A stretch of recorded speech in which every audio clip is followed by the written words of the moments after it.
అందరికి వందనాలండి. వాక్యాన్ని చదువుతున్నాం. న్యాయాధిపతుల గ్రంథము 7వ అధ్యాయము 1వ వచనాన్ని ధ్యానం చేద్దాం. న్యాయాధిపతుల గ్రంథము 7వ అధ్యాయము 1వ వచనాన్ని చదువుకుని మనం ధ్యానం చేద్దాం. అప్పుడు యెరుబ్బయలు అనగా గిద్యోనును అతనితో ఉన్న జనులందరూ వేకువను లేచి హరోదు బావి దగ్గర దిగగా లోయలోని మోరే కొండకు ఉత్తరముగా మిద్యానీయుల దండు పాడెము వారికి కనబడెను. చిన్న ప్రార్థన చేసుకోండి. మహాపరిశుద్ధుడైన మా పరమ తండ్రి యేసయ్య, మీ పరిశుద్ధమైన ఘనమైన శ్రేష్టమైన మహోన్నతమైన నామం కొరకై వందనాలు తండ్రి, స్తోత్రాలు ప్రభువా. యేసయ్య, ఈ యొక్క మధ్యాహ్న కాల సమయంలో మరొక పర్యాయం నాయన మీ వాక్యము చెంతకు మీరు మమ్మల్ని నడిపించిన మీ కృపంతటిని బట్టి మీకు వందనాలు తండ్రి, స్తోత్రాలు ప్రభువా, స్తోత్రాలు నాయన. పరిశుద్ధ ప్రభువా, నిలబడిన నేను అత్యంత అల్పుడును, దీనుడును ప్రభువా, అయోగ్యుడును నాయన, దరిద్రుడును గనుక నాయన నా ప్రభువా నన్ను మీరు మరుగుపరచండి. నాతో మాట్లాడండి ప్రభువా, నాలో మీరుండి నాయన మీ కార్యమును సఫలపరచమని అడుగుతున్నాను ప్రభువా. ఇదిగో నాయన ఆలోచనను నాకు అనుగ్రహించండి. నా పెదవుని, నా నాలుకను నాయన మీ అగ్ని చేత కాల్చి మా యేసయ్య ఈ యొక్క మధ్యాహ్న కాల సమయంలో మీ వాక్యాన్ని వినాలని ఆశతో కూడి వచ్చిన ప్రతి ఒక్కరిని కూడా నాయన మీరు తృప్తిపరచమని మమ్మల్ని దర్శించమని అడుగుతున్నాను ప్రభువా. నాయన యేసయ్య, ఈ మధ్యాహ్న కాల సమయంలో ఏ మాటలు మాకు అవసరమో మీరు ఎరుగుదురు కనుక అట్టి మాటల చేత మీరు మమ్మల్ని దర్శించమని బలపరచమని నాయన మీరే మాతో ఉండి మహిమ పొందమని అడుగుతూ యేసునామములో అడుగుచున్నాను మా పరమ తండ్రి, ఆమేన్. మరొకసారి మీ అందరికీ ప్రత్యేకమైన వందనాలండి. న్యాయాధిపతుల గ్రంథంలో గిద్యోనును బట్టి ఇక్కడ మనం చదువుతా ఉన్నాం. గిద్యోను మనందరికీ బాగా తెలుసు. యెరుబ్బయలు అనగా గిద్యోను. మొదట యెరుబ్బయలు, ఆ తర్వాత గిద్యోనుగా అతను కనబడుతూ ఉన్నాడు. ఈ అధ్యాయం మొదట్లో మనం గిద్యోనును బట్టి ధ్యానం చేస్తే ఇశ్రాయేలీయుల యొక్క సర్వ సైన్యము కూడా, ఇశ్రాయేలీయుల యొక్క సర్వ జనాంగము కూడా ఫిలిస్తీన్ల చేత బాధించబడుతూ ఉన్నప్పుడు నిజముగా ఆ యొక్క మోషే యొక్క న్యాయకత్వంలో ఇశ్రాయేలీయులు నడిపించబడ్డారు. మోషే తర్వాత దేవుడు యెహోషువను ఏర్పాటు చేసుకుని యెహోషువ ద్వారా ఇశ్రాయేలీయుల సర్వజనాంగాన్ని వాగ్దత్త భూమి అయిన పరమక యొక్క కనానుకు యెహోషువ ద్వారా దేవుడు నడిపించాడు. యెహోషువ తర్వాత దేవుడు న్యాయాధిపతుల ద్వారా నడిపిస్తున్న దినాల్లో ఫిలిస్తీన్ల చేత బాధించబడుతున్న ఆ యొక్క ఇశ్రాయేలీయులను రక్షించడానికి దేవుడు గిద్యోనును ఏర్పాటు చేసుకుని గిద్యోను ద్వారా ఆ యొక్క అమాలేకీయులను గెలవడానికి, అమాలేకీయులను ఓడించడానికి గిద్యోనును ఏర్పాటు చేసుకున్నట్లుగా మనం చూస్తూ ఉన్నాం. అయితే అమాలేకీయులతో యుద్ధానికి వెళ్ళక మునుపు ఇక్కడ మనం చూస్తూ ఉన్నాం. అప్పుడు యెరుబ్బయలు అనగా గిద్యోనును అతనితో ఉన్న జనులందరూ వేకువను లేచి హరోదు బావి యొద్ద దిగగా లోయలోని మోరే కొండకు ఉత్తరముగా మిద్యానీయుల దండు పాళెము వారికి కనబడెను. ఈ మిద్యానీయుల యొక్క దండు, లక్షలాది సైన్యము మిద్యానీయులు ఇశ్రాయేలీల మీదకి దండుగా యుద్ధానికి దిగివచ్చారు. ఆ దిగివచ్చి మోరే కొండకు ఉత్తరముగా వాళ్ళ పాళాన్ని, వాళ్ళందరూ కూడా అక్కడ దిగి వచ్చి అక్కడ వాళ్ళు యుద్ధానికి సిద్ధంగా ఉన్నారు. అయితే ఆ యుద్ధానికి సిద్ధంగా ఉన్నప్పుడు వీళ్ళు వేకువని లేచి హరోదు బావి యొద్ద దిగారంటే ఎవరంటే గిద్యోను, అతనితో పాటుగా ఉన్న అనేక మంది సైన్యం. దేవుడు అనేక మందిని 300 మందిగా విడగొట్టక మునుపు వీళ్ళు హరోదు బావి యొద్ద దిగినట్లుగా మనం చూస్తూ ఉన్నాం.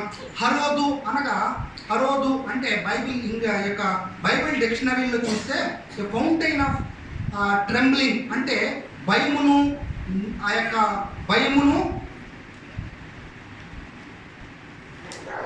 భయమునకు సంబంధించింది. ట్రెంబ్లింగ్ అంటే వణుకు, ఒక భయము, వణుకు అని అర్థం వస్తూ ఉంటుంది. హరోదు అనగా భయము. కనుక మనందరికీ కూడా చాలా విషయాల్లో భయం ఉంటుంది. చాలామందికి భవిష్యత్తును గురించిన భయం, రేపేమవుద్దో, మనమందరం కూడా ఒకే భయంతో బ్రతుకుతూ ఉంటాం. రేపు ఎలా ఉండాలో, రేపు ఏం తినాలో కదా, మన ఉద్యోగం ఏమిటో, మన పరిస్థితి ఏమిటో, మన ఆరోగ్యాలు ఏమిటో, లేకపోతే మన పిల్లల్ని ఎలా చదివించాలి, పిల్లల్ని ఎలాగ పెద్ద చేయాలి, పిల్లలకి ఎలాగున పెళ్లి చేయాలి, లేకపోతే రేపు అనే దాని గురించి, భవిష్యత్తును గురించి మనం చాలా సందర్భాల్లో భయపడిపోతూ ఉంటాం. అయితే దేవుని వాక్యం ఏమని సెలవిస్తూ ఉందంటే మనము చాలా విషయాల్లో, ఇదిగో సామెతల గ్రంథము 29వ అధ్యాయము 25వ వచనములో, సామెతల గ్రంథము 29వ అధ్యాయము 25వ వచనములో భయపడుట వలన మనుష్యులకు గురి వచ్చినట. భయపడుట వలన మనుషులకు ఉరివచ్చును, యెహోవా యందు నమ్మిక ఉంచువాడు సురక్షితముగా ఉండును. అయితే దేవుని యందు, దేవునిలో రక్షించబడి దేవుని నమ్ముకుని దేవునిలో కొనసాగుతున్న మనము ఎప్పటికీ కూడా ఇక సంబంధమైన విషయాల్లో భయము ఉండనే కూడదు. ఖచ్చితంగా మనం రేపటిని గురించిన చింత మనకు అవసరం లేదు. రేపటిని గురించి రేపేమిటో, భవిష్యత్తు ఏమిటో, ఉద్యోగం ఏమిటో, వ్యాపారం ఏమిటో, వ్యవసాయం ఏమిటో, పిల్లలేమిటో, పెళ్ళిళ్ళు ఏమిటో, ఆరోగ్యం ఏమిటో, ఇల్లు ఎలా గడుస్తుందో అనే భయము మనకు అవసరం లేదు కదా. ఇక్కడ భయము సహజంగా మనుషులకు ఉండే భయం ఏ రీతిగా ఉంటుందంటే, చాలా సందర్భాల్లో మనం ప్రతిరోజు కూడా ఇక సంబంధమైన విషయాల్లో, కుటుంబ విషయాల్లో, వ్యక్తిగత విషయాల్లో మనం భయపడిపోతూ ఉంటాం. ఆ భయం వలన మనుషులకు ఉరి వస్తుందట, కానీ యెహోవా యందు నమ్మిక ఉంచువాడు సురక్షితముగా ఉండును అని వాక్యం చెప్తా ఉంది. బైబిల్ గ్రంథంలో భక్తుడైన దావీదు అంటున్నాడు, నేను యెహోవాకు ప్రార్థన చేయగా.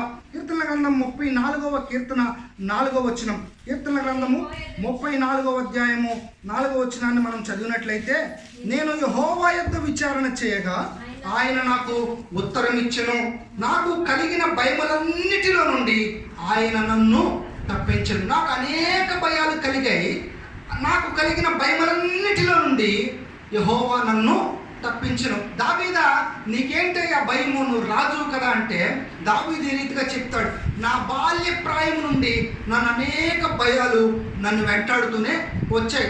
మొట్టమొదట నా తండ్రి గొర్రెల కాపరిగా నన్ను అరణ్యంలో ఉంచినప్పుడు అనేక సార్లు సింహాలు దాడి చేశాయి నా గొర్రెల మీదకి, నా మంద మీదకి సింహాలు, ఎలుగుబంట్లు దాడి చేశాయి. అప్పుడు నాకు చాలా భయం వేసింది.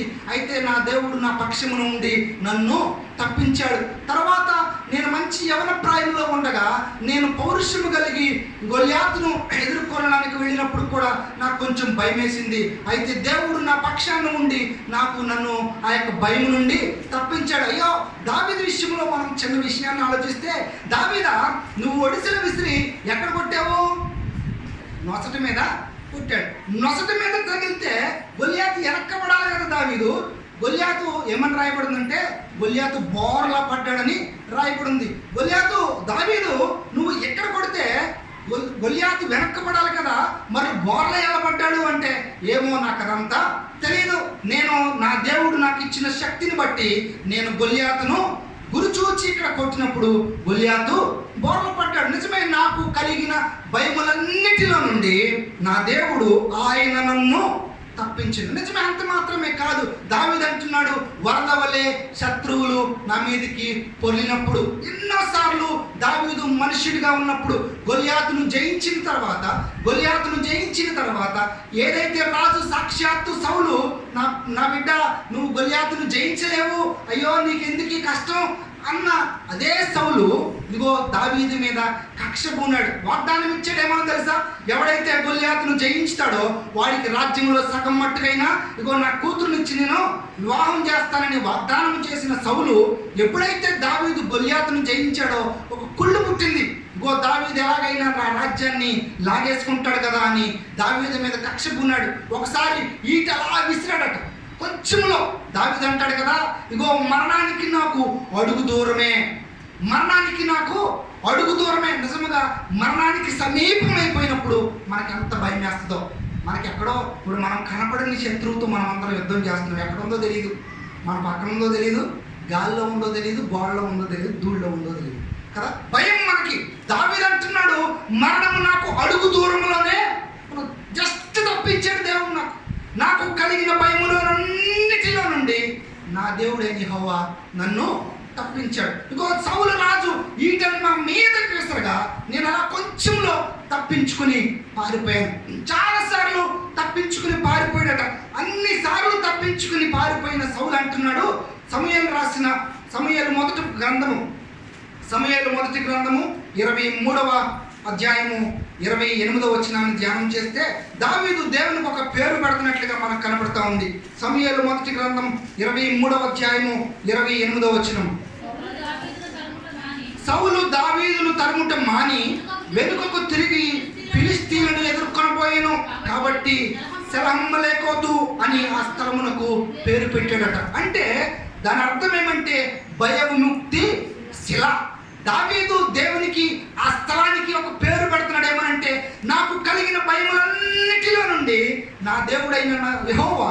నాకు ఒక భయ విముక్తి శిలగా నా తరపున, ఒక భయ విముక్తి శిలగా నా తరపున నా ముందుండి దేవుడు నన్ను కాపాడుతూ నన్ను తప్పిస్తూ వచ్చాడు. దావీదు ఎంత చక్కగా అంటున్నాడంటే, ఇదిగో నేను యెహోవాకు మొర్ర పెట్టగా నాకు కలిగిన భయములన్నిటిలో నుండి ఆయన నన్ను తప్పించాడు. నిజమే, ఒకవేళ దేవుని యందు విశ్వాసం ఉంచిన మనము, దేవునిలో నిరీక్షణ ఉంచుతున్న మనము, దేవుని యందు ఆశ్రయించిన మనము, దేవుణ్ణి నమ్ముకున్న మనము, భవిష్యత్తును గురించిన భయం మనకి ఎంత మాత్రము అవసరం లేదు. దేవుని వాక్యం అంటుంది మత్తయి సువార్త 10వ అధ్యాయము 31వ వచనములో, మత్తయి సువార్త 10వ అధ్యాయము 31వ వచనం, మీ తల వెంట్రుకలన్నీ లెక్కించబడి ఉన్నవి గనుక మీరు భయపడకుడి, మీరు అనేకమైన పిచ్చుకల కంటే శ్రేష్ఠులు. నిజముగా అనేకమైన పిచ్చుకల కంటే. ఇదిగో 6వ అధ్యాయంలో, అదే మత్తయి సువార్త 6వ అధ్యాయము 25వ వచనంలో చూస్తే, అందువలన నేను మీతో చెప్పినదేమనగా,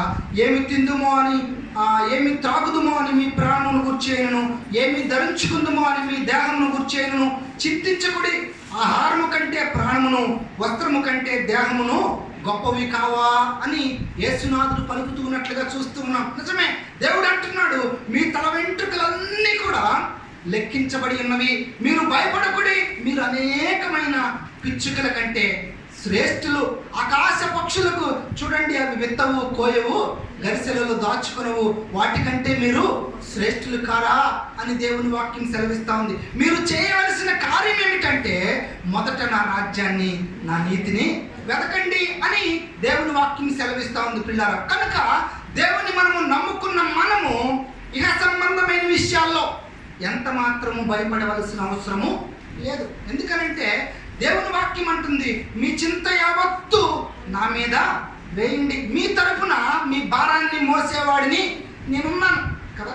ఆయన నారు పోసిన వాడట కదా, ఆయన మనల్ని కన్నవాడు, కొన్నవాడు, మనల్ని పోషించేవాడు కూడా ఆయన. ఖచ్చితంగా మనం విశ్వాసం ఉంచి ఆయన మీద ఆనుకున్నప్పుడు, విశ్వాసం ఉంచి ఆయన మీద ఆధారపడినప్పుడు, మీకు చాలాసార్లు చెప్పా ఒక పాట గురించి కదా, బైబిల్ మిషన్ మొంగమూరి దేవదాసయ్య గారు రాసిన పాట, మనోవిచారము వలదు మీకు మహిమ తలంపులే కావలెను అని ఆయన రాస్తూ, ఇంకో పాట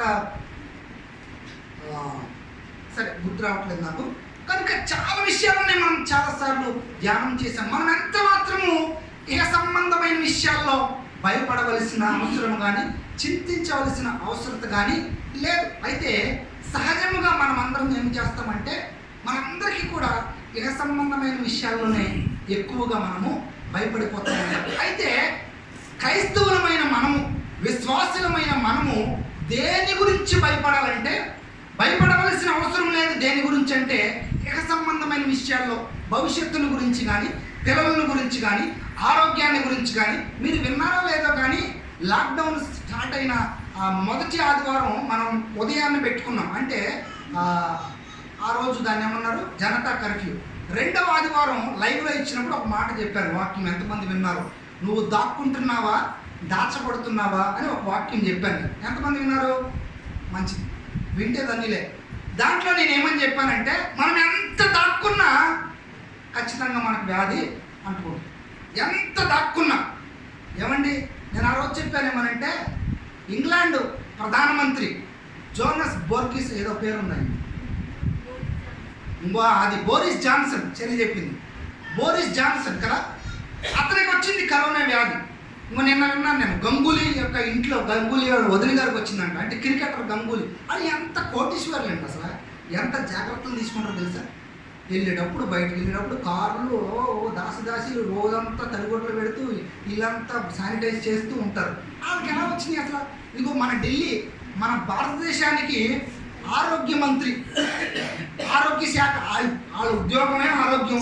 ఇక్కడ ఆరోగ్యం ఒక ఆవిడ ఉంది, ఇక్కడ వాళ్ళ ఉద్యోగమే ఆరోగ్యం. ఆరోగ్య డిపార్ట్మెంట్ అంటే ఆ యొక్క మంత్రిత్వ శాఖలో ఉన్న సెక్రటరీకి వచ్చింది కరోనా. అతను వయసు రీత్యా పెద్దవాడు, మరణాపాయ పరిస్థితుల్లో ఉన్నాడు ఇప్పుడు ఆయన. మీరు నిన్న చదువుంటే కనుక ఆయనకు ప్లాస్మా థెరపీ చేస్తున్నారు. ప్లాస్మా థెరపీ అంటే ఏంటంటే, ఆల్రెడీ కరోనా వ్యాధిని జయించిన వ్యక్తిలో ఉన్న రక్త కణాలను తీసుకొచ్చి ఇతనికి ఎక్కిస్తారన్నమాట. అంటే అతని రక్తం ఆల్రెడీ ఆ వ్యాధిని జయించింది కాబట్టి అతని రక్తం ఆ వ్యాధిని జయించడానికి సరిపడిన ఆ యొక్క సైన్యాన్ని అతని రక్తం సమకూర్చుకుంది కాబట్టి ఇతని సైన్యాన్ని తెచ్చుకొచ్చి ఇతనికి ఎరువు ఇచ్చారు. ఒకవేళ అతని శరీరంలో ఇతని రక్తం పోరాడద్దేమో అని ఒక చిన్న ప్రయత్నం అన్నమాట. కనుక అతని పేరు ఏదో ఉంది, ఆరోగ్య శాఖ అతని సెక్రటరీ అన్నమాట. కనుక ఎంత దాచబడినా ఎంత దాక్కున్నా మనం దాగలేము. కానీ యెహోవా దాస్తే కదా, ఆయన దాగుడు స్థలములో దాగుడు అంటున్నాడు, ప్రభువా నా దాగు చోటు నీవే. మనము ఆయన రెక్కల నీడలో దాక్కుంటే, ఆయన మనల్ని దాస్తే మనం ఎంతో సురక్షితంగా ఉంటాం. కాబట్టి ఇహ సంబంధమైన విషయాల్లో మనం ఎంత బాధపడినా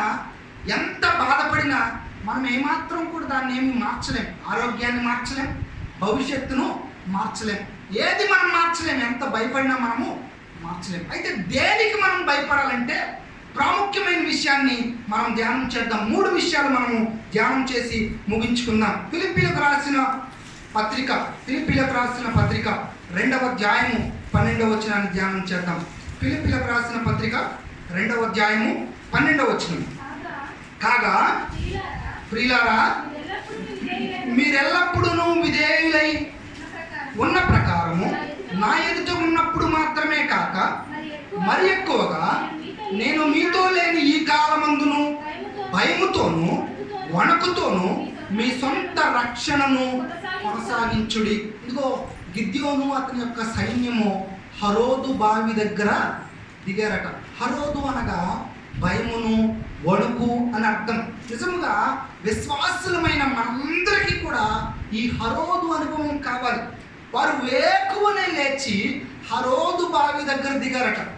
హరోదు అనగా భయము, వణుకు.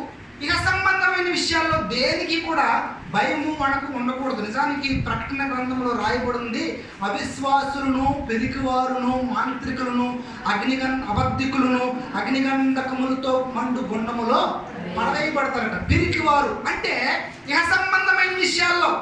కానీ దైవభక్తి సాధన విషయంలోనికి వచ్చేసరికి భక్తి సాధనలో దైవభక్తి ఎప్పుడు కూడా భయము, భక్తి అని అంటాం మనం. భక్తిలో ఎప్పుడు కూడా భయము మిళితమై ఉంటుంది. పరసంబంధమైన విషయాల్లో ఎప్పటికీ మనము భయము కలిగి ఉండాలి. ఈ హరోదు అనుభవంలో మనము కొనసాగాలి. ఫిలిప్పీలకు రాసిన పత్రికలో పౌలు గారు అంటున్నాడు, ఇగో నేను మీతో లేని ఈ కాలమందు భయముతోనూ వణుకుతోనూ మీ సొంత రక్షణను కొనసాగించాలట.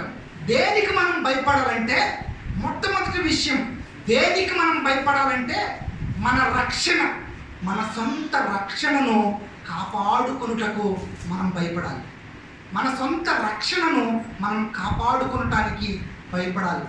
రక్షణ అంటే ఏమిటంటే, మునుపు పాపంలో జీవించిన మనము, మునుపు భయంకరమైన పాప బంధకాల్లో బంధించబడి ఉన్న మనము, ఇదిగో ఇశ్రాయేలీలు ఐగుప్తు యొక్క బానిసత్వంలో బంధించబడిన తర్వాత అనేక సంవత్సరాల పాటు యెహోవా దేవుణ్ణి మొర్రపెట్టిన తర్వాత దేవుడు మోషేని, అహరోనును ఏర్పాటు చేసుకుని వారిద్దరి ద్వారా వారికి విడుదల, విమోచన ప్రసాదించిన ఆ దేవుడు వారి విడుదలకు సూచనగా, వారికి రక్షణార్థముగా వారికి ఒకటి చెప్పాడు, పస్కా బలి యొక్క పశువును వధించాలని. ఆ పస్కా యొక్క ఆ రక్తాన్ని వారు ద్వారబంధాలకు రాసుకోవాలని. సంహార దూత వారి యొక్క వీధుల గుండా, వారి కుటుంబాల గుండా, వారి యొక్క ద్వారాల గుండా వెళుతున్నప్పుడు ఏ ద్వారానికైతే ఆ రక్తము, పస్కా బలి యొక్క రక్తము పూయబడి ఉంటుందో ఆ రక్తాన్ని చూచి ఆ యొక్క సంహార దూత దాటిపోతుందని దేవుడు వారికి వాగ్దానం ఇచ్చినట్లుగా మనం చూస్తూ ఉన్నాం.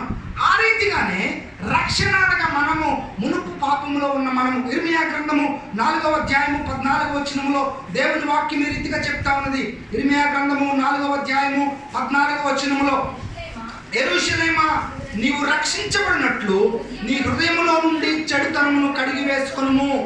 ఎన్నాళ్ళ వరకు నీవు దుష్టాభిప్రాయములు నీకు కలిగి ఉండును. యెరూషలేమా నీవు రక్షించబడినట్లు నీ హృదయములో నుండి ఏమి కడిగి వేసుకోవాలంటే చెడుతనమును కడిగి వేసుకోవాలి. మనలో ఉన్న పాపమును, మనలో ఉన్న అపవిత్రతను మనము కడుక్కోవాలి. ఏ రీతిగా మనం కడుక్కుంటామనంటే, దేనితో కడుక్కున్నా మన పాపము నిజమే, పాపం పోగొట్టుకోవాలని మానవుడు చేయని ప్రయత్నమే లేదు. అనేక దినాల నుంచి మన యొక్క పితరులు పితరులు పితరులు తాత ముత్తాతలు ఎక్కడెక్కడికో వెళ్ళి యాగాలు యజ్ఞాలు చేసి ఈ యొక్క పాపాన్ని పోగొట్టుకోవాలని అనేక ప్రయత్నాలు చేశారట. ఇప్పటికీ చేస్తున్నారు చాలామంది, పుణ్య స్నానాలు కూడా చేస్తున్నారు. కానీ దేని చేతను మానవుని యొక్క పాపం కడగబడదు. కానీ మానవుని యొక్క పాపం దేని చేత కడగబడుతుందంటే కేవలము పరిశుద్ధుడైన యేసునాథుని రక్తము చేత మాత్రమే మానవుని యొక్క పాపము కడగబడుతుంది. ఎందుకంటే ఆయన పాపము, ఆయన రక్తము పాపము లేనిది, ఆయన రక్తము అపవిత్రపరచబడింది, ఆయన రక్తము పరిశుద్ధమైనది, ఆయన రక్తము నీతిమంతమైనది. కాబట్టి ఆయన రక్తములో కడగబడటమే రక్షణ అనగా. కనుక రక్షించబడిన మనము దేన్ని గురించి భయపడాలంటే మన రక్షణను కాపాడుకున్నటిని గురించి మనము భయపడాలి. నిజంగా మనము రక్షణ పొందుకోవడం చాలా ఈజీ కదా. దేవుని వాక్యమే సెలవిస్తూ ఉంది, రక్షణ మనకు ఉచితంగా అనుగ్రహించబడతా ఉంది. దేవుణ్ణి మనము అంగీకరించి, యేసయ్యా నీవు నా కొరకు మరణించావని, నా కొరకు రక్తం కార్చావని, నా కొరకు ప్రాణం పెట్టావని నేను నమ్ముతున్నాను ప్రభువా, నన్ను మన్నించు, నన్ను క్షమించంటే మనం రక్షించబడతాం. దేవుడిచ్చిన వాగ్దానం అది. రక్షించబడటం ఉచితమే, కానీ రక్షణను కాపాడుకోవడానికి మాత్రం ఖచ్చితంగా వ్యయము చెల్లించవలసిందే. రక్షించబడటం చాలా సులభమే, కానీ ఆ రక్షణను కొనసాగించాలంటే, ఆ రక్షణను మనం కాపాడుకోవాలంటే ఖచ్చితంగా మనం కష్టపడాలి, ఖచ్చితంగా మనం వ్యయాన్ని చెల్లించవలసిందే.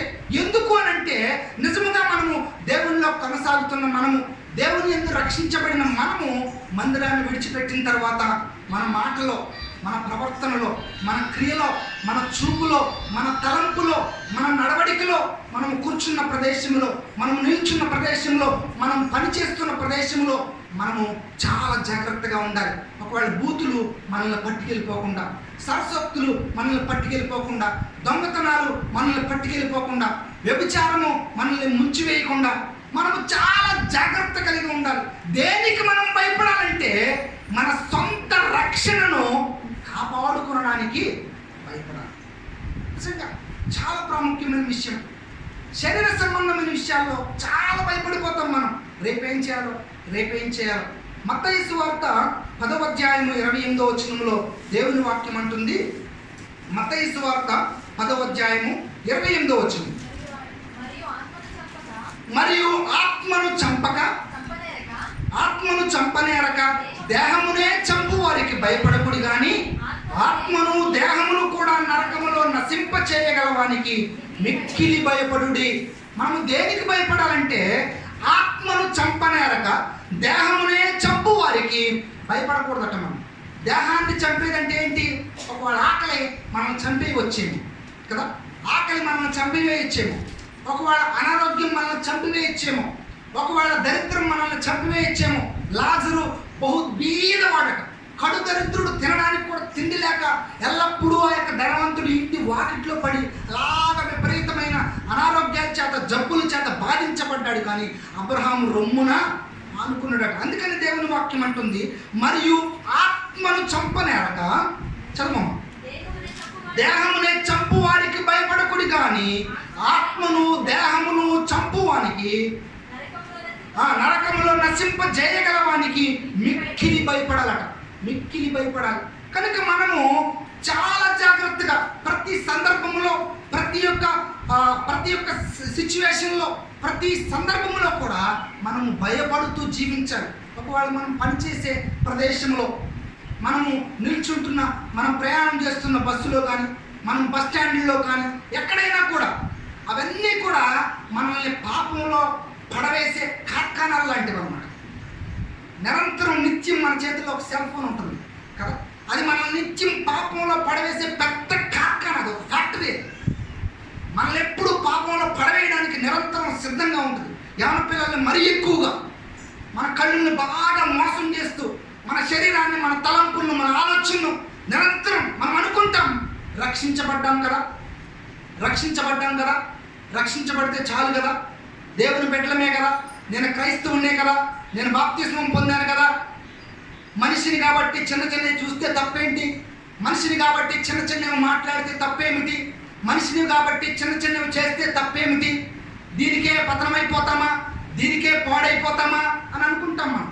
కాబట్టి చాలా జాగ్రత్త కలిగి మనం నిల్చుంటున్న ప్రదేశంలో, మనం పనిచేస్తున్న ప్రదేశంలో బైబిల్ గ్రంథం మత్తయి సువార్త 12వ అధ్యాయం 37వ వచనంలో చాలాసార్లు చదివాం మనం. ఇగో నీ మాటలను బట్టి నీవు నీతిమంతుడు అని, నీ మాటలను బట్టి నీవు అపరాధివని తీర్పు నొందుతావట. కనుక మనం మాట్లాడే మాట, మనము చూసే చూపు, మన ఆలోచన, మన తలంపులు, మన క్రియలు, మన నడవడిక, మన వస్త్రధారణ, మనం ప్రతీది కూడా మనము దేని కొరకు భయపడాలంటే మన సొంత రక్షణ. ఎందుకనంటే ఇట్లో ఏట్లో మనం అజాగ్రత్తగా ఉన్నా, మాటలో అజాగ్రత్తగా ఉన్నా, క్రియలో అజాగ్రత్తగా ఉన్నా, చూపులో అజాగ్రత్తగా ఉన్నా, దేనిట్లో అజాగ్రత్తగా మనం ఉన్నప్పటికీ మన రక్షణను మనం ఏమవుతామంటే కోల్పోతాం. అందుకే ఇందాక చెప్పా, రక్షణ పొందుకోవడం సులభమే కానీ ఉచితమే, కానీ రక్షణను కొనసాగించడానికి ఖచ్చితంగా వ్యయాన్ని చెల్లించాల్సిందే. ఎందుకంటే రక్షణ కొనసాగించడం అంటే సజీవ యాగంగా మనల్ని మనం చంపేసుకోవడం. మనలో ఉన్న ఆలోచనలు చంపేసుకోవాలి, మనలో ఉన్న ఆశలను చంపేసుకోవాలి, మనలో ఉన్న కోరికలను మనము చంపేసుకోవాలి. ఇగో బైబిల్ గ్రంథంలో అపోస్తులుడైన పౌలు రక్షణ గురించి ఏమంటున్నాడంటే, హెబ్రీలకు రాసిన పత్రిక 2వ అధ్యాయము 3వ వచనంలో, హెబ్రీలకు రాసిన పత్రిక 2వ అధ్యాయము 3వ వచనం, ఇంత గొప్ప రక్షణను మనము నిర్లక్ష్యము చేసిన ఎడల ఎలాగూ తప్పించుకుందాము. చాలా బైబిల్ గ్రంథం పౌలు గారు అంటున్నాడు, ఇంత గొప్ప రక్షణ. రక్షణ అనగా ఏంటో తెలుసుకున్నాం. రక్షణ అంటే కేవలం 3 అక్షరాల పదం మాత్రమే అని మనం అనుకోవచ్చు ఒకవేళ రక్షణ. కానీ ఆయన అంటున్నాడు దానికి ముందు గొప్ప రక్షణట. అంత మాత్రమే కాదు, ఇంత గొప్ప రక్షణ. ఇంత గొప్ప రక్షణ. ఎందుకు అంత గొప్ప రక్షణ అంటే, పాపినైన నిన్ను నన్ను, అపవిత్రుడనైన నిన్ను నన్ను తండ్రి అని పిలవడానికి యోగ్యత లేని ఆ పరమంతం నా తండ్రి. ఇందాక మనం చదువుకున్నాం కదా ఫిలిప్పీలకు రాసిన పత్రికలో, ఆయన ఎంత గొప్ప దేవుడు అంటే, ఆయన తండ్రితో ఉండుట, ఆయన తేజోమయుడైండి, ఆయన పరమందు క్రీస్తు యేసునకు కలిగిన మనస్సు మీరును కలిగి ఉండి, ఆయన దేవుని స్వరూపము కలిగిన వాడై దేవునితో సమానముగా ఉండుట విడిచిపెట్టకూడని భాగ్యమని ఎంచుకోలేదు. కానీ కదా అంత గొప్ప ఆ పరమ తండ్రి, ఆ యొక్క తేజోలోకములో నిత్యము వసించేవాడైన ఆయన అంటున్నాడు, ఇగో అల్పుడునైన నిన్ను నన్ను, అపవిత్రుడమైన మనల్ని, పాపులమైన మనల్ని ఆయనతో పాటుగా సమానమైన భాగ్యాన్ని ఇచ్చేది ఏంటంటే ఈ రక్షణ. నిజమే, ఒకవేళ మన పాపముల చేత మనం నింపబడి చచ్చిపోతే మనం నరకానికి వెళ్తాం, నిత్యాగ్నిగుండంలోనికి మనం వెళ్తాం. అయితే నిత్యాగ్నిగుండంలో నుండి మనల్ని తప్పించేదంటే తెలుసా, ఈ రక్షణ. ఆయన మన కొరకంట తన వీపుని నిచ్చెనగా వేసేటట్టండి. ఇదిగో ఈ భూమి మీద నుండి పరమునకు దాటిపోయి నిచ్చెనగా ఆయన మార్చబడ్డాడు నిన్ను నన్ను రక్షించడానికి. ఈ రక్షణ ఇంత గొప్ప రక్షణ.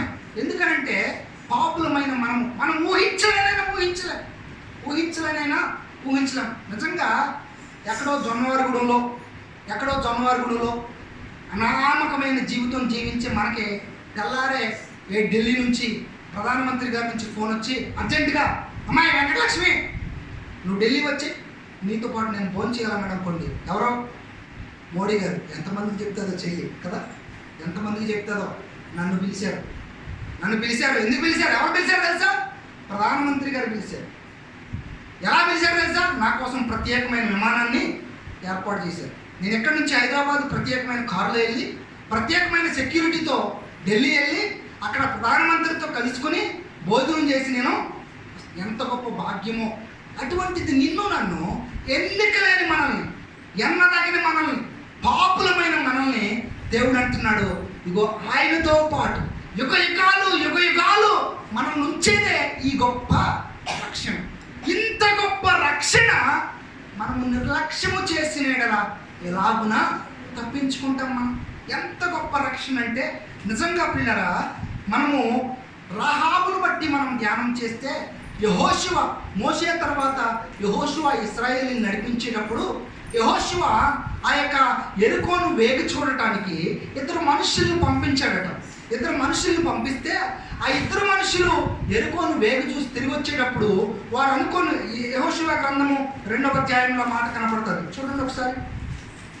వారు తిరిగి వచ్చేటప్పుడు ఆ కథంతా మనకు బాగా తెలుసు. తిరిగి వచ్చేటప్పుడు ఆ యొక్క సైన్యము ఆ యెరికో వారు వారిని గమనించి వెంటబడుతూ ఉన్నప్పుడు వాళ్ళిద్దరూ వెళ్ళి ఆ యొక్క రాహాబు అనే ఆ వేశ్య ఇంట వారు దిగారట. దేశమును వేగు చూచుటకు ఇశ్రాయేల్ 2వ వచనం నుంచి చదువుతున్నారు. 2వ అధ్యాయం. దేశమును వేగు చూచుటకు ఇశ్రాయేలీయుల యొద్ద నుండి మనుషులు రాత్రి వేళ ఇక్కడికి వచ్చిరని యెరికో రాజునకు వర్తమానము వచ్చెను. అతడు నీ యొద్దకు వచ్చి నీ ఇంట చేరిన మనుషులకు వెలుపలికి తీసుకుని రమ్ము, వారు ఈ దేశమంతటిని వేగు చూచుటకై వచ్చిరని చెప్పుటకు రాహాబునొద్దకు మనుషులను పంపాడట. రాజు రాహాబునొద్దకు మనుషులను పంపితే రాహాబు ఏమి చేసిందంటే వీళ్ళను అటక మీద చక్కగా దాచిందట. దాచి ఆ మనుషులు వచ్చినప్పుడు వాళ్ళు నా దగ్గరకు రాలేదు, వాళ్ళ నా దగ్గర లేరని ఆ యొక్క రాజు యొక్క మనుషుల యొక్క సైనికుల నుండి ఈ ఇద్దరు మనుషుల్ని తప్పించింది. తప్పించడం మాత్రమే కాక వాళ్ళు ఆ మార్గం వెళ్తున్నప్పుడు నేను చూశానని చెప్పింది. ఎవరు? రాహాబు. అప్పుడు ఆ మనుషులు ఆ ఇద్దరు మనుషుల్ని వెతుకుతూ మార్గాన్ని పోయినప్పుడు వారిని పైనుంచి దింపిన తర్వాత రాహాబు చెప్తా ఉంది, అయ్యా మిమ్మల్ని గురించి నేను విన్నాను, మీ దేవుణ్ణి గురించి మేము విన్నాం. ఇదిగో మా దేశము, మా రాజు, మా జనులందరూ మిమ్మల్ని గురించిన భయంతో మేము వణికిపోతున్నాం. ఏ రీతిగా ఎర్ర సముద్రం పాయలుగా చేయబడిందో, ఏ రీతిగా యోర్దాను మీకు చక్కగా ఆరిన నేలగా మీకు దారిచ్చిందో, ఏ రీతిగా మీ మార్గంలో జరిగిన అద్భుతాలు ఆశ్చర్యాలన్నీ మేము విన్నాం అని రాహాబు చెప్పినప్పుడు, అయ్యా ఒకవేళ మీరు సైన్యంతో పాటుగా మా దేశానికి వస్తే నన్ను కాపాడండి ప్రభువా అని ఆయన చెప్పినప్పుడు ఆ ఇద్దరు మనుషులు రాహాబుతో చెప్పారు ఏమనంటే, అమ్మా రాహాబు, ఇదిగో అని ఒక ఎర్రని తొగరు దారాన్ని ఆవిడికి ఇచ్చారట. ఏమిచ్చారు? ఎర్రని తొగరు దారం ఒకటి రాహాబుకి ఇచ్చారు. ఇచ్చి రాహాబుకి ఏమని చెప్పారంటే, రాహాబు ఈ ఎర్రని తొగరు దారాన్ని నువ్వు ఏ కిటికీలో నుండి అయితే మమ్మల్ని ఇద్దరిని తప్పించి పంపిస్తున్నావో ఆ కిటికీకి నువ్వు కట్టి ఉంచు.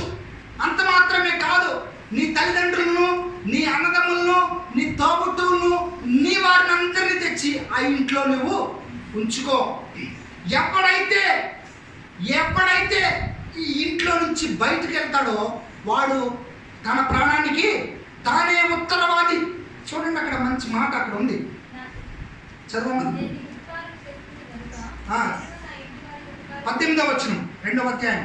నీవు మమ్మను దించిన ఈ కిటికీకి ఈ ఎర్రని దారమును కట్టి నీ తండ్రిని, నీ తల్లిని, నీ అన్నదమ్ములను, నీ తండ్రి ఇంటి వారందరినీ నీ ఇంట చేర్చుకొనుము. నీ ఇంటి ద్వారముల నుండి వెలుపలికి వచ్చేవాడు తన ప్రాణమునకు తానే ఉత్తరవాది. మేము నిర్దోషులమగుదుము అని చెప్పారట. కాబట్టి నీ వారందరినీ కూడా తెచ్చి ఇంట్లో పెట్టుకో. ఇంట్లో నుంచి బయటికి వెళ్ళేవాడికి తన ప్రాణానికి తానే ఉత్తరవాది. మేము మాత్రం నిర్దోషులం. నీ ఇంట్లో ఎంతమంది అయితే ఉంటారో వాళ్ళందరినీ మేము కాపాడుతాం, ఏమీ చెయ్యమని చెప్పి వాళ్ళు వెళ్ళిపోయారు. వెళ్ళిపోయిన తర్వాత ఆ కింద వచనంలో ఉంది, రాహాబంట ఆ ఎర్రని తొగరదారాన్ని తీసుకెళ్ళి ఆ కిటికీకి చక్కగా కట్టి కాపాడుకుంటూ ఉందట. ఎందుకని కాపాడుకోవాలి చెప్పండి? వాళ్ళు ఏమి ఇచ్చారు? ఒక పెద్ద బొట్ట ఇవ్వాల, పెద్ద జెండా ఏమి ఇవ్వాల, చిన్న దారం కదా, ఎర్రని తొగరు దారాన్ని ఇచ్చారట. ఆ దారాన్ని కిటికీ కట్టింది. ఒకవేళ రాహాబు ఇంట్లో, రాహాబు అమ్మా నాన్న, లేక రాహాబు పిల్లలో, రాహాబు యొక్క అన్నదమ్ములో రోజు వెళ్ళి ఆ దారాన్ని చూస్తున్నాం ఏంటి? ఒకవేళ పిల్లలు ఆడతా పాడుతా దారాన్ని ఇప్పి పాడేసేస్తారేమో. ఎవరో తుడిసేటప్పుడు అమ్మో నాన్నో దాన్ని నిప్పు అవతల ఇదేంట్రా గొడపిల్లకి ఏలాడబడుతుందని తీసి పడేస్తారేమో. నిజమే కదా? ఆ దారాన్ని ఎంత చక్కగా కాపాడుకుందో ఎవరో రాహాబు. ఏమి చిన్న దారం ముక్కే కదా, చిన్న దారం ముక్కే కదా, తీసి పాడవేస్తే ఏమవుతుందో తెలుసా? ఏమవుద్ది? ప్రాణాలు పోతాయి, ప్రాణాలు పోతాయి.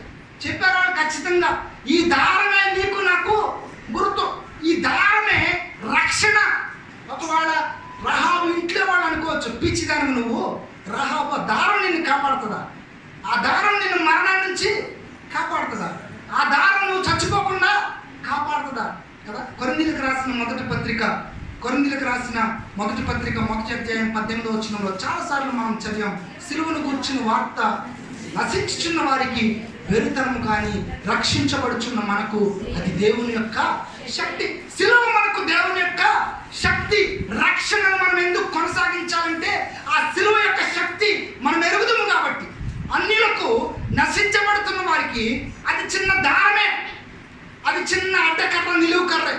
సిలువను కూర్చున్న శక్తి వాళ్ళకు వెర్రితనం.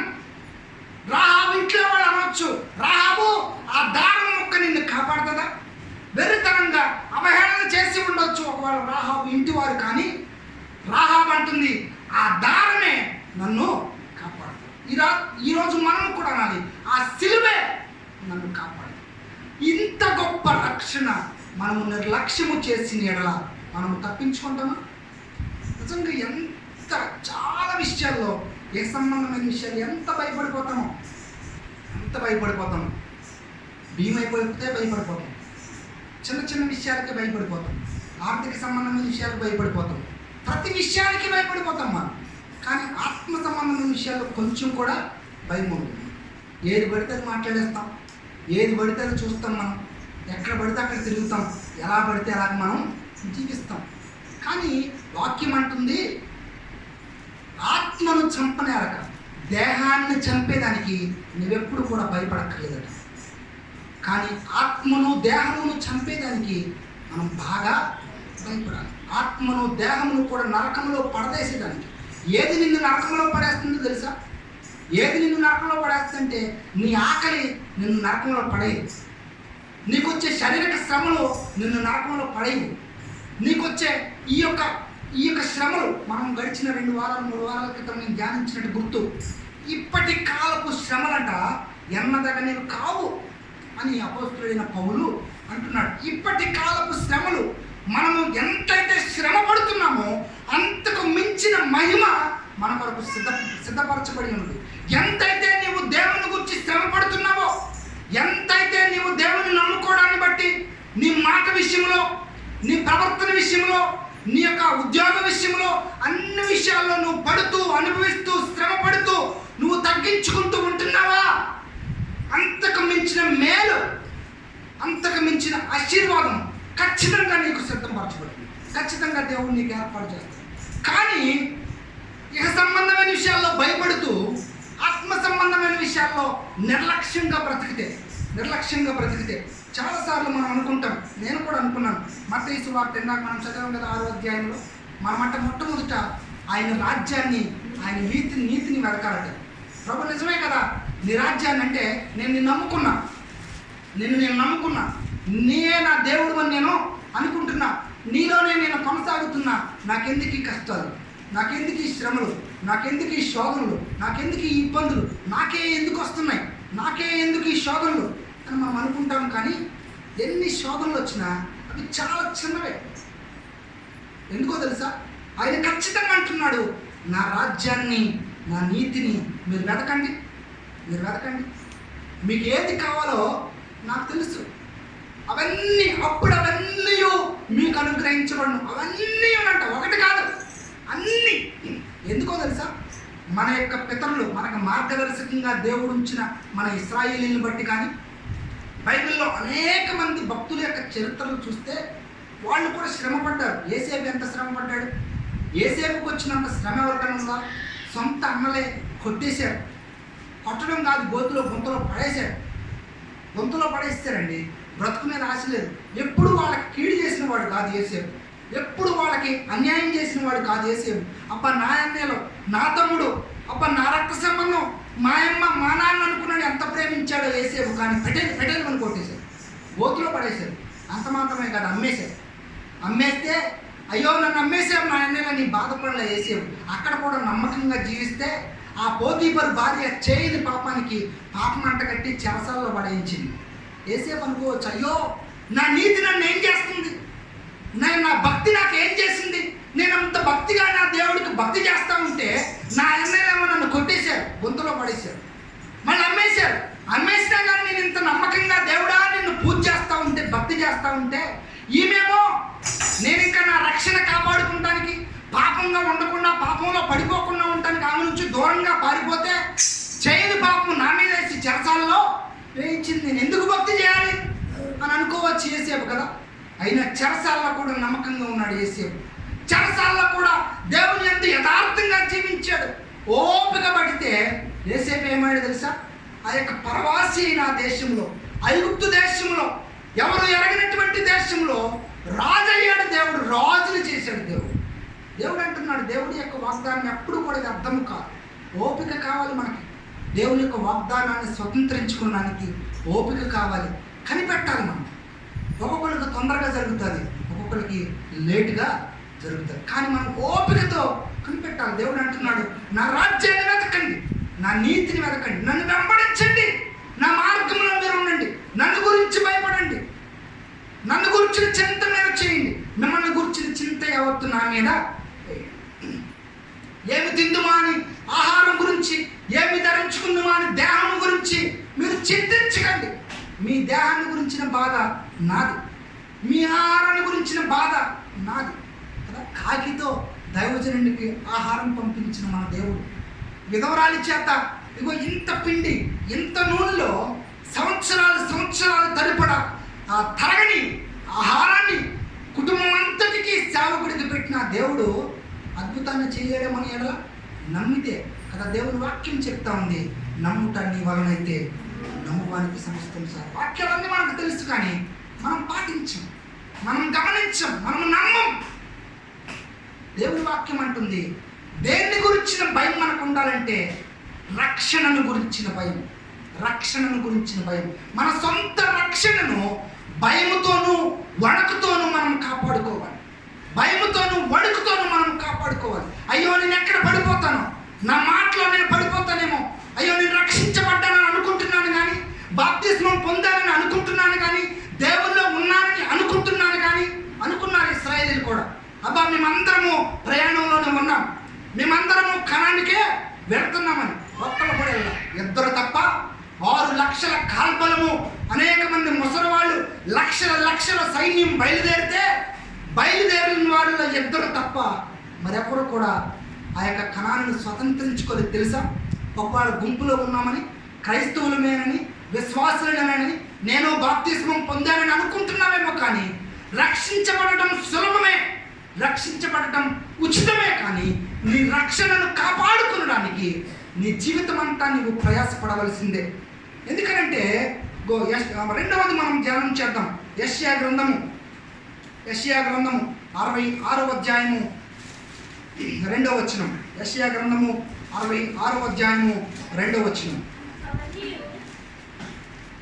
అవన్నీ నా హస్తకృత్యములు, అవి నా వలన కలిగినవి అని యెహోవా సెలవిచ్చుచున్నాడు. ఎవడు దీనుడై నలిగిన హృదయము కలవాడై నా మాట విని వణకుచుండునో వానినే నేను దృష్టించుచున్నాను. ఎవడు దీనుడై నా మాట విని కదా, ఆయన మాట విని, ఆయన మాట అంటే ఏదండి? ఆయన మాట అంటే ఏది? ఆయన వాక్యమే ఆయన మాట. ఆది యందు వాక్యం ఉండెను, వాక్యమే దేవుడై ఉండెను అని వాక్యం సెలవిస్తా ఉంది. దేవుని వాక్యం ఇక్కడ అంటుంది, ఎవడు దీనుడై నలిగిన హృదయము కలవాడై నా మాట విని వణకుచుండునో వానినే నేను దృష్టించుచున్నాను. రెండవదిగా, మొట్టమొదటి మనం దేని గురించి భయపడాలంటే మన సొంత రక్షణను కాపాడుకునేందు మనం భయపడాలి. రెండవదిగా, ఆయన వాక్యాన్ని వినుటలో మనం భయపడాలి. ఆయన వాక్యాన్ని వినడానికి మనము భయపడాలి. ఎందుకంటే దేవుని వాక్యం అంటుంది, ఎవడు దీనుడై నలిగిన హృదయము కలవాడై నా మాట విని వణుకుచుండునో వానిని నేను దృష్టించుచున్నాను. చాలామంది వాక్యాన్ని ఎలా వింటారంటే, చాలామంది వాక్యాన్ని నిర్లక్ష్యంగా వింటారు. వాక్యం అంటే దేవుని వాక్యం ఇర్మియా గ్రంథంలో ఉంటుంది, ఇక్కడ కింద రాయబడి ఉంది, నా మాట అగ్ని వంటిది కాదా, నా మాట బండలు బద్దలు చేయు శుద్ధి వంటిది కాదా అని. అంటే దేవుని మాట, దేవుని వాక్యం ఇక్కడ నిలబడి అగ్నిలాగా ఇలా కురుస్తూ ఉంటే మనం నిద్ర వస్తుందంటే అర్థం ఏంటి మనకి? చెప్పండి ఒకసారి. ఆయన మాట బండలు బద్దలు చేసి శుద్ధిలాగా నెత్తి మీద పెట్టి పటేలని కొడుతుంటే మనకు నిద్ర వస్తుందంటే అర్థం ఏంటి? ఆయన మాటను మనం వినట్లా, ఆయన మాట మనం చెవిన పట్టట్లేదు. దేవుని వాక్యం అంటుందంటే ఎవడు దీనుడై నలిగిన హృదయము కలవాడై నా మాట విని వణుకుతాడో వానిని నేను దృష్టించున్నాను. నిజమే, ఆయన మాట విన్నప్పుడు మనకు భయం కలగాలి. అయ్యో నిజమే, నా రక్షణను నేను కాపాడుకోలేకపోయాను. అయ్యో నిజమే, నేను నా యవనేచ్ఛల చేత, నా కంటి చూపు చేత, నా ఆలోచనల చేత, నా కోరికలు అధికమైపోయి నేను పాపంలో పడిపోతున్నాను, నేను అపవిత్రతలో పడిపోతున్నానని దేవుని వాక్యం గద్దిస్తూ ఉన్నప్పుడు, దేవుని వాక్యం మనల్ని తాకుతున్నప్పుడు భయపడకుండా, మనము గద్దించబడకుండా, మనము వణక్కుండా ఏదో చెప్తున్నాడులే అని అలాగ నిద్రపోతున్నా, అలాగా విని వదిలేస్తున్నామనంటే ఎంత భ్రష్టులమో మనము కదా, ఎంత భ్రష్టులమో మనం. యెజ్రా గ్రంథంలో ఒక మాట రాయబడి ఉంది. యెజ్రా గ్రంథము 10వ అధ్యాయము 9వ వచనం. యెజ్రా గ్రంథము 10వ అధ్యాయము 9వ వచనంలో బెన్యామీనీలందరూ 3 దినములలోగా యెరూషలేమునకు కూడి వచ్చిరి. అది 9వ నెల.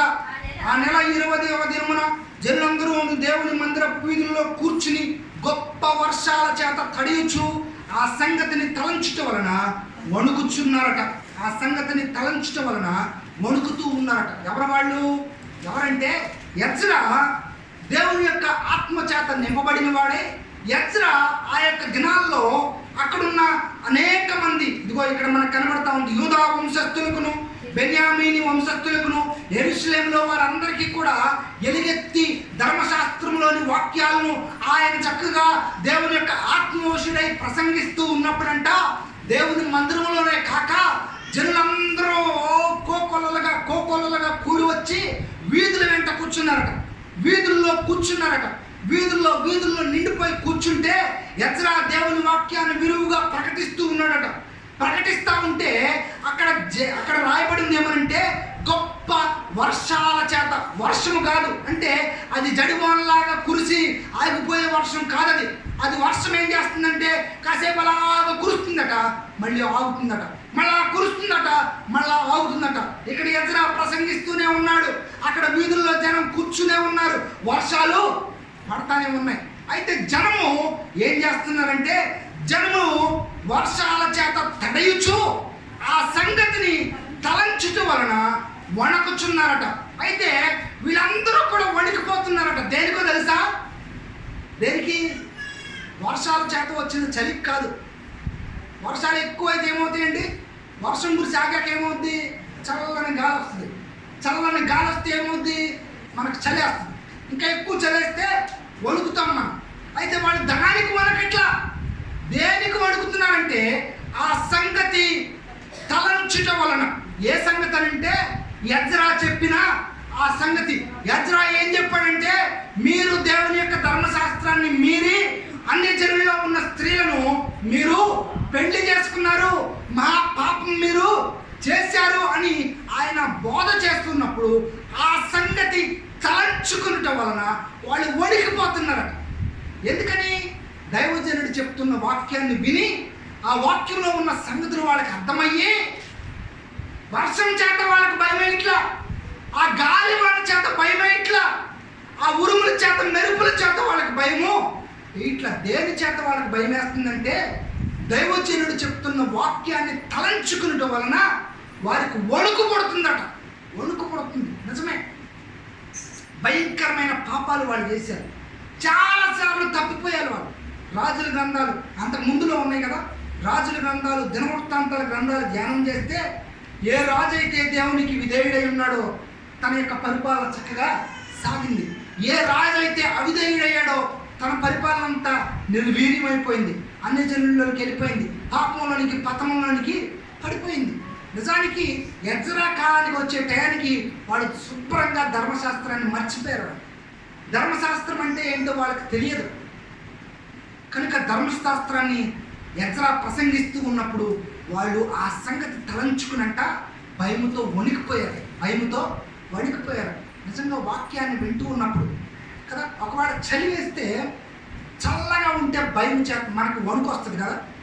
ఇప్పుడు సపోజు ఐస్ గడ్డలు ఉంటాయి కదండి, ఐస్ మీద మిమ్మల్ని కూర్చోబెట్టారనుకోండి ఏమవుద్ది? ఐస్ మీద మిమ్మల్ని పడుకోబెట్టారనుకోండి ఏమవుద్ది? అసలు ఐస్ చేతిలో పెడితేనే అని ఇసిరేస్తాం మనం. ఎందుకని? చెయ్యి గడ్డగట్టేస్తుంది, తిమ్మెరెక్కేస్తుంది మన చెయ్యి. ఒక 2 నిమిషాల కంటే ఎక్కువగా ఐస్ని మనం మన చేతిలో పెట్టుకోలేము.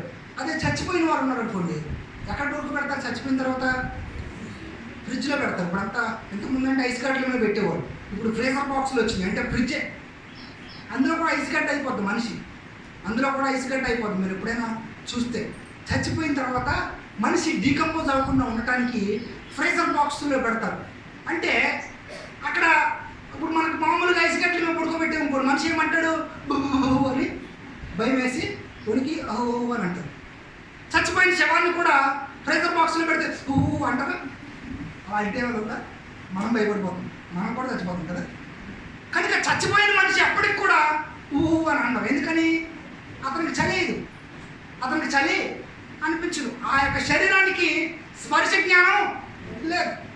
కనుక రక్షించబడ్డ నీవు బతుకుంటే, అంటే మెలకువగలిగిన స్థితిలో నీవు ఉంటే, దేవుని వాక్యాన్ని వింటున్నప్పుడు కూడా దేవుని వాక్యానికి సంబంధించిన స్పర్శ మనకి కలగాలి. దేవుని యొక్క వాక్యానికి మనము స్పందించాలి మనం. ఒకవేళ స్పందించలేకుండా మనం ఉంటే మనం కూడా ఆత్మలో చచ్చిన వారు. ఆత్మలో మనము ఒకవేళ నీ శరీరానికి భాగాలు పనిచేస్తున్నాయేమో కానీ నీ ఆత్మ సంబంధమైన నీ భాగాలు పనిచేయట్లేదు.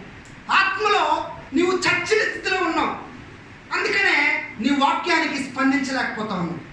వాక్యం నీకు మేలులతో దర్శించిన, వాక్యం నిన్ను గద్దించిన, వాక్యం నీతో పోరాడిన, వాక్యం నిన్ను బొజ్జగించిన, నీవు ఒకటే స్థితిలో ఉంటున్నావు. ఎప్పుడు ఒకటే ఏడుపు, ఎప్పుడు ఒకటే బాధ. నా కష్టాల పట్ల, నా బాధల పట్ల, నా ఇబ్బందుల పట్ల, దానికి సంబంధించిన మెలకువలు, దానికి సంబంధించిన ఉపాయాలు దేవుడు ఎన్నోసార్లు చెప్పాడు. ఎన్నిసార్లు ఉపాయం చెప్పినా మళ్ళీ డాక్టర్ గారి దగ్గరికి వెళ్ళి మళ్ళీ అదే నొప్పి, మళ్ళీ అదే వ్యాధి, మళ్ళీ అదే జబ్బు. డాక్టర్ గారు పడిపించేకి అయ్యేవాడు, మళ్ళీ అదేవాడు అంటాడు కదా. మనం కూడా అంతే, స్పందించలేకపోతా ఉన్నాం. మనం స్పందన మనలో లేదు. దేవుని వాక్యం బలంగా మనల్ని తాకుతున్నప్పుడు మనలో భయం కలగలేకపోతారు. నిజంగా మనము ఇలా దేవుని వాక్యం చాలా చాలా ప్రాముఖ్యమైన విషయం ఏంటంటే, మనం దేన్ని కాపాడుకోలేకపోయినా, దేని విషయంలో మనం జాగ్రత్తగా ఉండకపోయినా కదా. మనం చాలా విషయాల్లో మన ఆస్తిని కాపాడుకోవడానికి చాలా జాగ్రత్తగా ఉంటాం. ఇంట్లో ఓ 10,000 డబ్బులు ఉన్నాయి అనుకోండి, ఇంట్లో ఓ తులం బంగారం ఉందనుకోండి, గంటకోసారి బీరువాయికి చూసుకుంటాం. గేటుకి తాళం గట్టిగా వేసామో లేదా, నిద్రపోయేటప్పుడు ఇంటికి డోర్కి గట్టిగా తాళం వేసామో లేదా, ఎక్కడైనా పెరట్లో చిన్న అలిగిడైనా పడితే ఎవడ మా పెరట్లోకి వచ్చింది, ఎందుకు వచ్చారు మా ఇంట్లోకి, అసలు ఎంత జాగ్రత్త కలిగి ఉంటాం. ఏంటిది? తులం బంగారం ఇంట్లో, ఒక ఆకాశ బంగారం ఉంది ఇంట్లో. ఓ 10,000 జోబులో ఉన్నాయంటే 10 సార్లు ఇలా జోబు పట్టుకుని వెళ్తాం. ఓ 10,000 జోబులో ఉంటుంది. మన ఉద్యోగం ఎక్కడ పోద్దో అని ఎంతో జాగ్రత్తగా చూసుకుంటాం. మన ఆరోగ్యం ఎక్కడ పోద్దో అని చాలా జాగ్రత్తగా మనం ఉంటాం. కానీ ఇన్ని విషయాల్లో నువ్వు జాగ్రత్తగా ఉన్నా ఉండకపోయినా దానివల్ల వచ్చే ఆ యొక్క తేడా పెద్దగా ఏముండదు. ఒకవేళ శరీర సంబంధమైన విషయాల్లో కొంచెం తేడా అనిపించవచ్చేమో, కానీ నీవు రక్షణ విషయంలో లేక దేవుని వాక్యాన్ని వినే విషయంలో నీవు జాగ్రత్తగా లేకపోతే నీ శరీరం తిన్నగా, నీ శరీర ప్రాణాత్మలు తిన్నగా నరకానికి ఖచ్చితంగా వెళ్తాయి. కనుక మనం దేవుని వాక్యాన్ని వినేటప్పుడు మనకు భయము పుట్టాలి. దావీదు అంటున్నాడు, నీ వాక్యం 119వ కీర్తన 120వ వచనం, 119వ కీర్తన 120వ వచనం.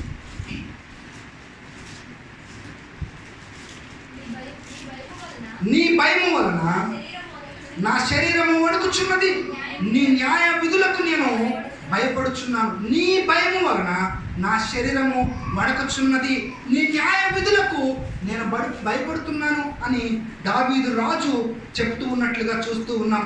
అంత మాత్రమే కాదు, అపోస్తులుడైన పౌలు కూడా అంటున్నాడు, ఇతరులకు నేను బోధించిన తర్వాత, ఇతరులకు నేను ప్రకటించిన తర్వాత ఎక్కడ నేను భ్రష్టుడనైపోతాను అని నేను దినదినము నన్ను నేను నరగొట్టుకుంటా ఉన్నాను. ఒకవేళ మనము కూడా భక్తులమయ్యామని కదా. 3వ మాట నేను చెప్పి త్వరగా మనం ముగించుకుందాం. యెషయా గ్రంథము 32వ అధ్యాయము, యెషయా గ్రంథము 32వ అధ్యాయము 11వ వచనాన్ని మనము 9వ వచనం నుండి చదువుదాం. సుఖాసక్తి గల స్త్రీలారా లేచి నా మాట వినుడి, నిశ్చింతగా ఉన్న కుమార్తెలారా నా మాట వినుడి. నిశ్చింత గల స్త్రీలారా, ఇక 1 సంవత్సరమునకు మీకు తొందర కలుగును, ద్రాక్ష పంట పోవును, పండ్లు ఏరుటకు రావు. సుఖాసక్తి గల కన్యకలారా వణకుడి, నిర్విచారణలారా తొందరపడుడి. మీ బట్టలు తీసివేసి దిగంబరులై మీ నడుమున గోనె పట్ట కట్టుకొనుడి అని వాక్యం సెలవిస్తాము.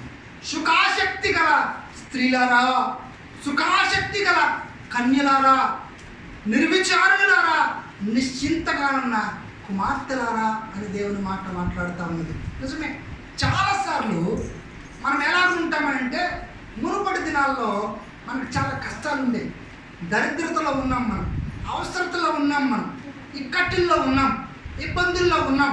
ఇక్కట్టుల్లో ఉన్నప్పుడు, ఇబ్బందుల్లో ఉన్నప్పుడు, అవసరతల్లో ఉన్నప్పుడు, అనారోగ్యం మనల్ని బంధించినప్పుడు, చిన్న చిన్న యాక్సిడెంట్లు మనకు గురైనప్పుడు, అవసరత మనల్ని బాగా బాధిస్తున్నప్పుడు మనం ఏం చేస్తామనంటే, రాత్రి తెలియదు పగలు తెలియదు ప్రార్థనే చేస్తూ ఉంటాం. వారానికి అవసరమైతే 1-2 సార్లు ఉపవాసం ఉంటాం. ఇంట్లో శోధన అధికమైనప్పుడు, ఒంట్లో అనారోగ్యం సంభవించినప్పుడు, ఇంట్లో నెమ్మది కోల్పోయినప్పుడు, మనకేదో సమస్య మన మీద బలంగా మనల్ని పోరాడుతున్నప్పుడు ఎంతగానో మనం ప్రార్థన చేస్తాం, ఎంతగానో పోరాడతాం, మనం ఎంతగానో ప్రార్థన చేస్తాం, మనం ఎంతగానో కన్నీరు కారుస్తాం. అలాంటి సమయాల్లో ఇటువంటి చెడ్డ పనులు చేయం. ఒకవేళ ఏదైనా చూడకూడదు చూస్తే వెంటనే గద్దించేసుకుంటాము. అలాంటి చూస్తే దేవుడు ఒకవేళ నా ప్రార్థన ఆలకించడేమో, అసలే నేను పోరాటంలో ఉన్నాను, నేను అలాంటి చూడకూడదు, నేను అలాంటిది మాట్లాడకూడదు. అలాంటి మాట్లాడితే దేవుడు నా ప్రార్థన ఆలకించడేమో, ఈ శ్రమ పోదేమో, ఈ ఇబ్బంది పోదేమో, దేవుడు నాకు నేను పెట్టే మనవి అంగీకరించడేమో, భయం మనల్ని వెంటాడుతూ ఉంటుంది. మనం ప్రార్థించగా దేవుడు మన ప్రార్థన ఆలకించి మన అవసరతలు తీరుస్తాడు, మన అక్కర్లో తీరుస్తాడు. ఒకప్పుడు ప్రభువా ఇల్లు లేదంటే దేవుడు ఇల్లు ఇచ్చాడు. అయ్యా ప్రభువా ఉద్యోగం లేదంటే ఉద్యోగం ఇచ్చాడు. ప్రభువా బిడ్డలు లేదంటే దేవుడు బిడ్డలు ఇచ్చాడు. ప్రభువా ఆరోగ్యం బాగాలేదు, ప్రభువా ఆరోగ్యం ఇచ్చాడు. ప్రభువా కుటుంబంలో నెమ్మది లేదు, ఆయన నెమ్మది ఇచ్చాడు. అయ్యా ప్రభువా ఆర్థిక ఇబ్బందులు, ఆయన ఆర్థిక ఇబ్బందులు తీసివాడు. ప్రభువా దేవా అనేక అవసరతలు ప్రార్థన చేస్తాం. దేవుడు అన్ని తీరుస్తూ వచ్చాడు. అన్ని తీరిపోయాక ఒక ఆయన ఉన్నాడట, నేను అన్ని తీరిపోయి నీకు దేనికోసం ప్రార్థన చేయను, నేను అన్ని అడిగేశాను, దేవుడు అన్నీ ఇచ్చేశాడు, ఇంకా నేనేమని ప్రార్థన చేయాలి? అన్నీ ఇవ్వడం దేవుడిది తప్ప కానే కాదు కదా. నిజమే పిల్లరా, దేవుడు అన్నీ ఇచ్చిన తర్వాత కూడా మనము మన పొరుగు వారి కొరకు మనం ప్రార్థన చేయాలి, సంఘము కొరకు ప్రార్థన చేయాలి, సొంత రక్షణను కొనసాగించడం కొరకు మనము ప్రార్థన చేయాలి. సుఖాసక్తి గల స్త్రీలారా, నిజమే, మనం ఎప్పుడైతే కడుపు నిండుతారో, మన అవసరతలన్నీ తీరుతాయో, మన అక్కర్లన్నీ తీరుతాయో, సుఖాసక్తి మనలో ఎక్కువైపోతుంది, నిశ్చింత మనలో పెరిగిపోతుంది, విచారమేమీ లేదు, సంతోషమే, సమాధానమే, చక్కగా హ్యాపీగా మనం ఉన్నప్పుడు కదా. నిశ్చింత గల కుమార్తెలారా, సుఖాసక్తి గల స్త్రీలారా, నిర్విచారణలారా అని అంటున్నాడు కదా. విచారమేమీ లేకుండా చక్కగా కడుపు నిండి ఏం తిన్నాం? పొద్దున్నే చపాతీలు వేసుకున్నాం, మధ్యాహ్నం బిర్యానీ చేసుకున్నాం, రాత్రికి చికెన్ మళ్ళా ఫ్రై చేసుకున్నాం. ఏం తిన్నాం? ఇంకా ఎలాంటివి తిన్నాం? రేపు పట్టు చీర కట్టుకున్నాం, ఎల్లుండ సెంటు పూసుకున్నాం. ఇలాంటి ఆలోచనలతో మనం నింపబడినట్లయితే దేవుని వాక్యం అంటుంది, సుఖాసక్తి కలిగిన స్త్రీలారా. సుఖాసక్తి నిన్ను బంధిస్తూ ఉంటుంది. నీ కడుపు నిండిన తర్వాత నువ్వు మదించి గర్వించిన వాడు అవుతావు. ఇశ్రాయేలీలు కూడా అంతే. ఎర్ర సముద్రం వచ్చింది, దేవుడు మేలు చేశాడు, పాయలు చేసి నడిపించాడు. అయ్యా ఆకలేస్తుంది, ఆకాశం నుండి మన్నాన్ని కురిపించాడు. ప్రభువా దాహం వేస్తుంది, బండను చీల్చి దేవుడు వారికి నీళ్ళిచ్చాడు. అయ్యో ప్రభువా మాకు మాంసం కావాలంటే ఆకాశం నుండి వాళ్ళ పళ్ళల్లో ఇరుక్కునే అంత మాంసాన్ని దేవుడు కురిపించాడు. ఇన్ని మేలు జరిగిన ఇశ్రాయేలీలంట కనానుకు చేరుకున్నాక మర్చిపోయారట. ఏం చేశారు వాళ్ళు? మర్చిపోయారు. మదించి అనంటది అక్కడ, గర్వించి మర్చిపోయారట. మనం కూడా అంతే, మర్చిపోతూ ఉంటాం. మనం మన అవసరతలు తీరిన తర్వాత, మన అక్కర్లు తీరిన తర్వాత, ఉద్యోగాలు వచ్చిన తర్వాత, బిడ్డలు పుట్టిన తర్వాత, గృహాలు వచ్చిన తర్వాత, నిశ్చింత కలిగినప్పుడు, నెమ్మది కలిగినప్పుడు, సంతోషం కలిగినప్పుడు దేవుణ్ణి విడిచిపెట్టి ఆత్మానం చేసాం కదా. కరోనా వచ్చింది కదా, మొదట్లో లాక్డౌన్ అంటే పోలీసులు కూడా చాలా దారిలో కనపడి చితకొట్టేసేవాళ్ళు పోలీసు వాళ్ళు. ఇప్పుడు అప్పుడు నిజానికి ఎంతమంది తెలుసా, అవసరం లేదు కానీ చిన్న సబ్జెక్ట్, చిన్న మాట చెప్తాను. కరోనా ఏమీ లేనప్పుడు వేరే లెవెల్లో అందరూ సూపర్గా నటించేయారు. అసలు అంటుకుంటూ వచ్చేద్దామని ఎప్పుడు అప్పటికి ఎన్నోని తెలుసా, మన ప్రధానమంత్రి గారు మార్చి 23వ తారీఖు నుంచి లాక్డౌన్. అప్పుడు 5,000 మందే ఉన్నాయి. మొత్తం భారతదేశం అంతా కలిపి 5,000 కేసులు ఉన్నాయి. 5,000 కేసులే. మన రాష్ట్రంలో అయితే 300, 200 ఉన్నాయి. అప్పుడు సడన్గా రాత్రి లాక్డౌన్ అన్నారు. 5,000 నుంచి 50,000కి వెళ్ళాక ఏమన్నారంటే దేశం మొత్తం లారీలు తిరిగి వచ్చాను. 50,000 లక్షకి వెళ్ళాక ఏమన్నారంటే లారీలతో పాటు రైళ్లు, బస్సులు కూడా తిప్పేసుకోవచ్చు, అక్కడక్కడ హాస్పిటల్లో, షాపులు అన్నీ తెరిచేసుకోవచ్చు అని. 1,50,000 మొత్తం తెరిచేసుకోమన్నారు. ఇప్పుడు ఎన్నైనా తెలుసా, 4 లక్షలు అయిపోయింది. ఇప్పుడు ఏమీ లేవు, మొత్తం అన్నీ తెరిచేసుకోవచ్చు అన్నారు. మొత్తం అన్నీ.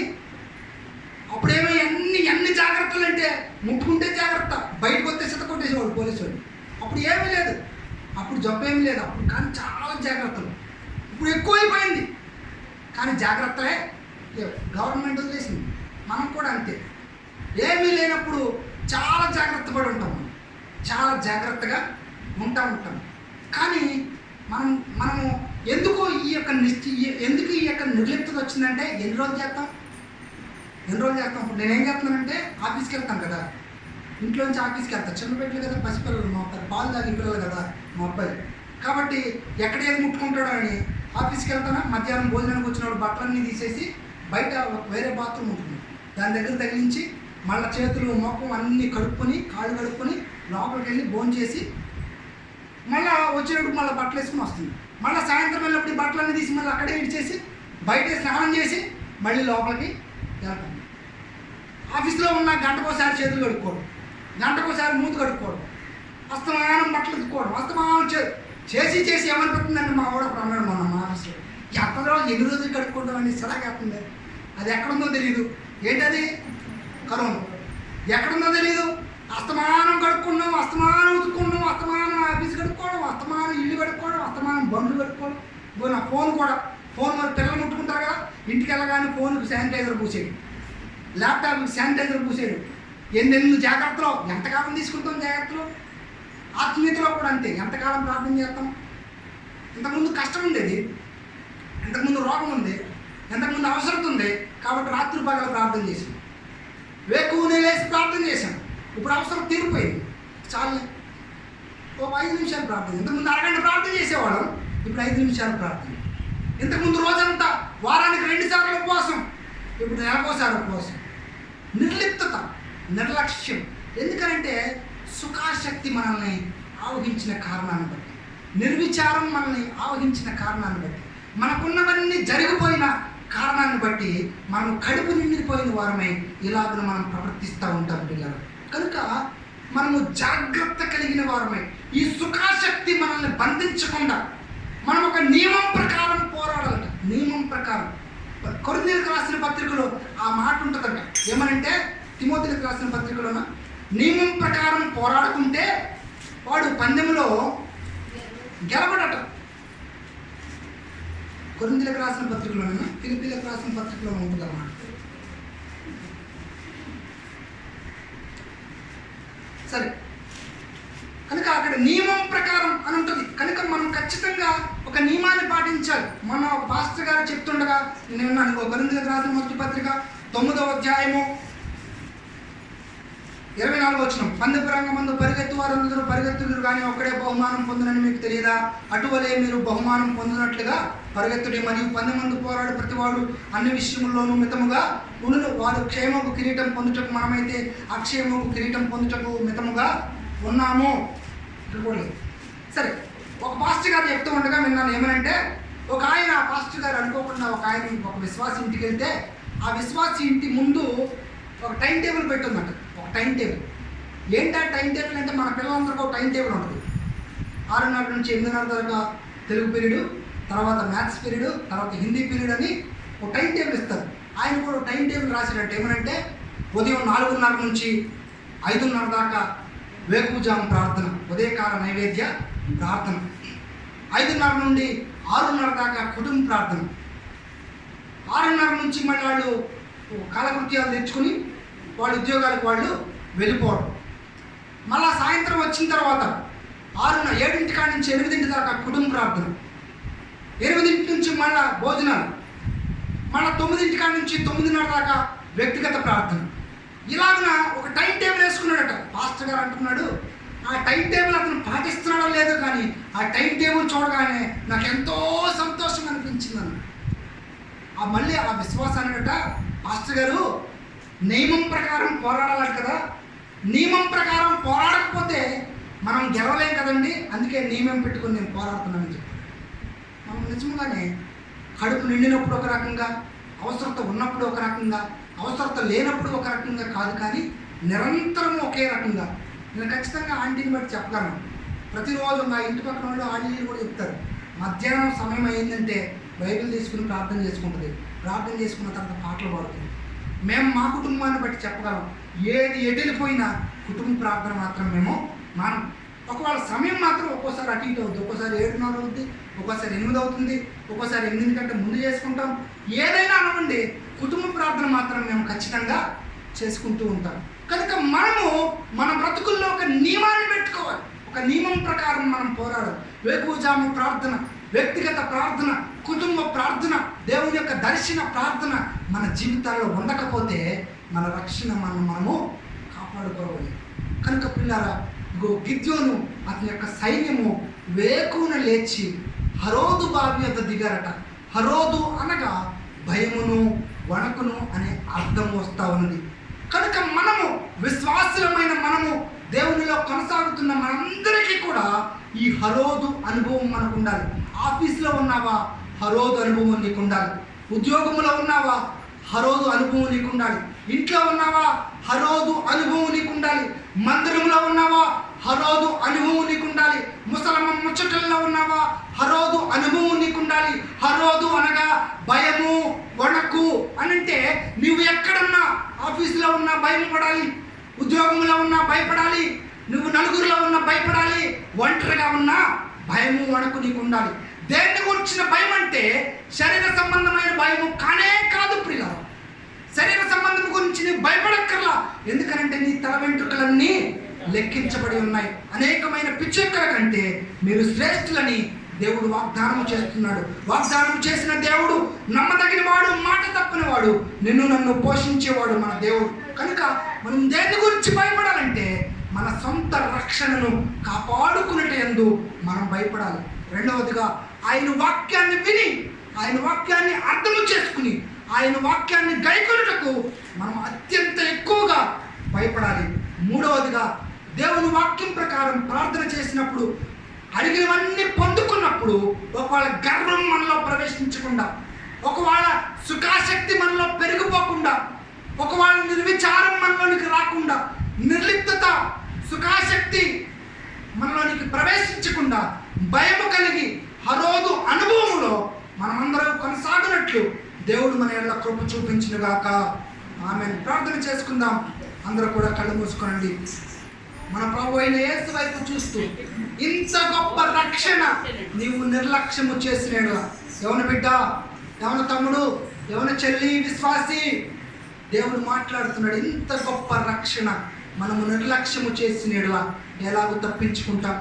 అల్పులమైన మనము, పాపులమైన మనము దేవునితో పరలోకములో నిత్యత్వములో నిరంతరము జీవించే హక్కు మనకు కలుగుతుందంటే ఈ రక్షణ వల్లనే.